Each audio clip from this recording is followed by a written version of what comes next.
ఎంతెంత దూరాన్ని నువ్వు నేను మోస్తూ ఉన్నా అసలెంత అలుపే రాదు.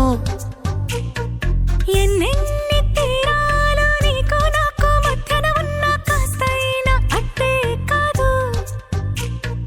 నీతో ఉంటే తెలియదు సమయం, నువ్వు లేకుంటే ఎంత న్యాయం. గడియారంలో సెకనుల ముల్లే గంటకి కదిలిందే.